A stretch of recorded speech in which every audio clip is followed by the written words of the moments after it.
Well, it's still Thursday night. We have been hearing pieces week by week from Jesus' conversation with his disciples as he gets ready to go to the cross. And that may seem a little bit strange after Easter. I mean, we know how this story ends, or at least we know how it takes that amazing turn. But this is Jesus getting his disciples ready for this time after Easter, getting his disciples ready for what comes next. And it comes with commands and it comes with promises. Jesus says, I will not leave you orphaned. I don't think that choice of words was an accident. An orphan, anytime, but especially in Jesus' time, had no place. Your place in society was determined by your father, and if you didn't have one, good luck. You did not have someone to speak for you. You did not have someone to advocate for you. You did not have someone to walk alongside you in public and keep people from kicking you.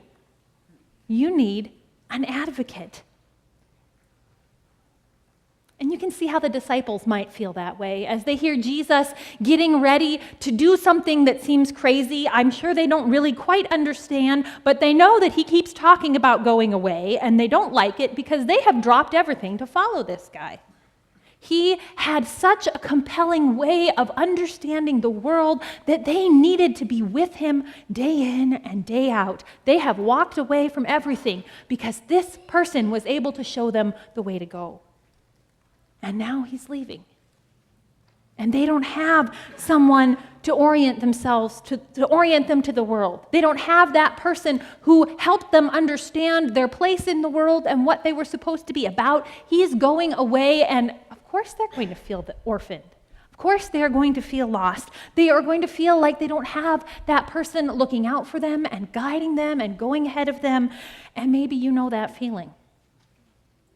I know that I've known that feeling, and I bet every single person who lives has times that they feel like maybe there isn't anyone looking out for me.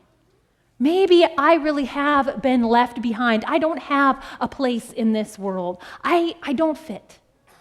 I don't understand. I'm overwhelmed. I don't have a way to navigate in this particular situation, and I just am at a loss. So you can understand why Jesus would use that language. He knows that his disciples need to hear very explicitly that I am not leaving you alone. That the Spirit that I am sending will mean you are never, ever, never, ever, ever, never, never going to be left alone. That word that he uses, advocate, is kind of a funny one. The Greek that it uses really has a lot of different layers, and it's hard to understand, but I think about a few of the folks that I know, one in this congregation and also my sister-in-law, who serve as a CASA, Court-Appointed Special Advocate. And this is a program for folks who are in foster care system, who have the government looking out for their care because something has happened in their family situation so that they are not sort of in a comfortable situation, and usually they enter foster care, and an advocate is appointed to them to follow them through the process and to stick with them through the process and to stick up for them and speak for them when no one else might.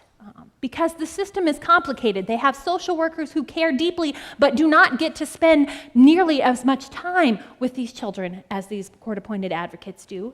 And they have foster parents who probably are doing their very best but have one picture of what's important. And they may have biological family who have another picture of what's important. And the state may have interests that are a third thing, but there's an advocate. There's a person that is appointed to speak up for them and to know them and to walk alongside them and to be able to speak for them. The congregation member I was talking about this morning said, every time I go, the judge is sure to ask me, even before the social worker, what I think. And it's not because I'm brilliant or anything, but I spend the most time with this kiddo. You will have an advocate, Jesus says. I read an obituary a couple days ago for the mother and grandmother of some members of my first call, and Ruth had come, I didn't know this, Ruth had been a child during World War II and had lost her family. She was German, and I don't know the whole story, but the end of the war comes, and she is just barely, about 18, an adult, and has no one and nothing. And Lutheran Immigration and Refugee Services, her obituary says, sponsored her to come to the United States, to a place in the middle of nowhere, North Dakota, to live with the pastor's family, where she eventually married the pastor's kid, because sometimes that happens. But these people said, we are going to walk with you. And so that is actually the story of Lutheran Immigration Refugee Services. It starts after the war in Europe to attend to Lutherans who are in need of immigration and refugee services. And over time, Lutheran Immigration and Refugee Services became one of the 2 organizations internationally that is tasked with refugee care for minors who have no one. So they set up foster care for those in the system who are identified as refugees who do not have an advocate, who do not have a family member, who do not have a safe place to go back to, who are in danger, massive danger of being trafficked. So whether it was Cambodian refugees and Vietnamese at one point in time, or Sudanese at another point in time, and now probably entirely different populations, that has been the job of this organization, is to be an advocate for these people who have no one. Jesus says, you have an advocate. The Spirit given in baptism is for you, your advocate who walks alongside you, who navigates with you through systems that are huge and overwhelming, and who always knows you better than anyone else. You have an advocate, Jesus says. And he wants his disciples to know this in their bones, even though it's going to take them months and years to really understand it, and it takes us a lifetime to really understand it.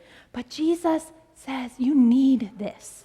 He knows us. He knows we need this. And he was the first advocate. Did you notice it says, I will send you another advocate?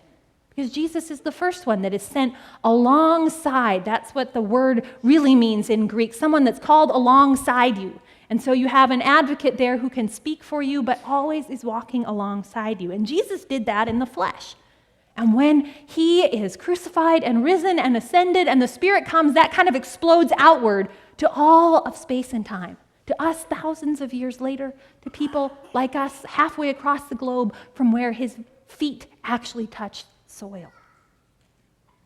The Spirit is kind of the unpacking of that. And Jesus says, you need this because if you love me, you'll keep my commandments. And about a page before, we'd have to go all the way back to Maundy Thursday when we heard the reading, but if you were in Scripture, you'd flip a page back about 15 minutes earlier in Jesus' speech. He says, if you love me, you'll keep my commandments. Love one another as I have loved you. Love one another as I have loved you. That's the commandment he gives them on this last night that he has to speak to them. You have an advocate, Jesus says, and I'm sending you as advocates. When we are given the Spirit of God, we're given that promise and that comfort that we are never, ever, ever left alone. And Jesus knows that it's hard to be generous, and it's hard to be brave, and it's hard to be compassionate when you're afraid, or when you feel like no one hears you, or suspect that nobody is looking out for you. But because we have an advocate, Jesus can send us to be that advocate for other people. Allison shared so beautifully about Stephen ministry with us. This is one of the more formal ways that we can do that, walking alongside one another. Stephen ministers aren't called to have all the answers. Stephen ministers aren't called to be right. Stephen ministers aren't chosen because they always have the right words to say. Stephen ministers are people who are willing to walk alongside us, to sit down with us, to listen, to pray, and to wait on the Spirit who is promised to each and every one of us. And so you may have ways in your life and in your family and in your work that you walk alongside the people God has given you to care for. But maybe God is calling you into Stephen ministry, either as someone who is a care receiver and has the opportunity to have someone come walk alongside you, or as a Stephen minister, to be equipped a bit and to be supported and nurtured into a more expanded version of that role, that you are given the opportunity to listen and to stick with someone and to show up again and again in their lives as a sign of God's unfailing love. We have an advocate who will never leave us, who knows us far better than any of the other people in our lives and in our world, who has our needs at heart far more even than we do sometimes. Thanks be to God.